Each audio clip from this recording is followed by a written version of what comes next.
This is Plant-Based Briefing, World Food Safety Day, shifting towards the food system of today and tomorrow. From ProVeg International at proveg.com. And I'm Marian Erickson, host of this curated content, plant-based podcast, where I search for the best articles I can find on healthy, compassionate, and sustainable living, get permission, and read them to you here in about 10 minutes or less every weekday. And today's post is in honor of World Food Safety Day, which is the 7th of June every year. And interestingly, food safety isn't just about contaminated food and food recalls, as you'll hear in today's article. It's by ProVeg International. They're a food awareness organization striving for a world where everyone chooses delicious and healthy food that is good for all humans, animals, and the planet. They work with international decision-making bodies, governments, food producers, investors, the media, and the general public to help the world transition to a society and economy that are less dependent on animal agriculture and more sustainable. So now let's get to today's plant-based briefing. World Food Safety Day, shifting towards the food system of today and tomorrow, by ProVeg International at proveg.com. More than ever before, food safety has become a global concern, as well as a shared responsibility between governments, producers, and consumers. The health crisis has shown how broad the impact of zoonotic epidemics can be. What we eat, where our food comes from, and how it is produced and processed should be key priorities in creating a safe and healthy food system.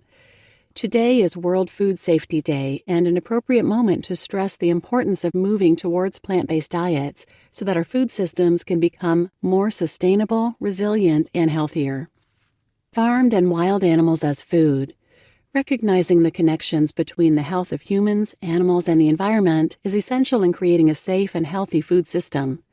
When it comes to food safety, there is compelling evidence that certain human activities increase the risk of pandemics.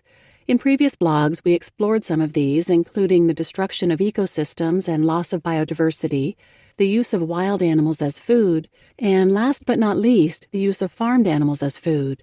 While protecting ecosystems and biodiversity can contribute to food safety, reducing our consumption of animal products is also key. The use of both wild and farmed animals as food results in an increased likelihood of virus outbreaks, thus creating ideal conditions for viral mutation, spillover, and spread to humans and wild animals. A transition towards plant-based diets can help prevent this endless feedback loop. Non-communicable diet-related diseases, increasing the impact of pandemics. In addition to the risks of newly emerging pathogens, there are other factors that can further exacerbate the overall impact of zoonotic pandemics. In our previous blog, we explored other communicable foodborne diseases. We'll now take a closer look at the third factor, non-communicable diet-related diseases. Diet-related diseases. The impact of our lifestyle leads not only to the destruction of the environment, but is also linked to non-communicable diet-related diseases, as well as to communicable foodborne diseases, thus increasing both the risk and severity of pandemics. A radical transformation of our food systems by shifting towards more plant-based diets is not only necessary for the climate and the environment, it is also important for our health, since so many diseases are diet-related. As well as preventing non-communicable food-related diseases such as cardiovascular diseases and obesity, plant-rich lifestyles can also help to reduce the risk of future pandemics. By exploring the crucial connection between the current crisis and our animal-based food system, the ProVeg Food and Pandemics Report highlights how our food choices help to create a recipe for zoonotic pandemics. By shifting to plant-based and cultured foods, we can help to minimize the risk of future pandemics, as well as helping to resolve many of the other key challenges we face, including climate change, biodiversity loss, world hunger, antimicrobial resistance, and the rise of other food-related diseases. How to prevent further pandemics. So, how can we create a safe food system today for a healthy tomorrow? Food safety is everyone's business, and we all have a role to play. While consumers need to understand the connection between the production of their food and the contents of their plates, policymakers must develop bold and uncompromising food policies in order to substantially improve food safety. Because our diets are so deeply ingrained in our identity, it is not always easy for people to change their eating habits. To help people shift towards a more plant-based diet, ProVeg has developed the Veggie Challenge App, which is freely available and provides a personalized action plan.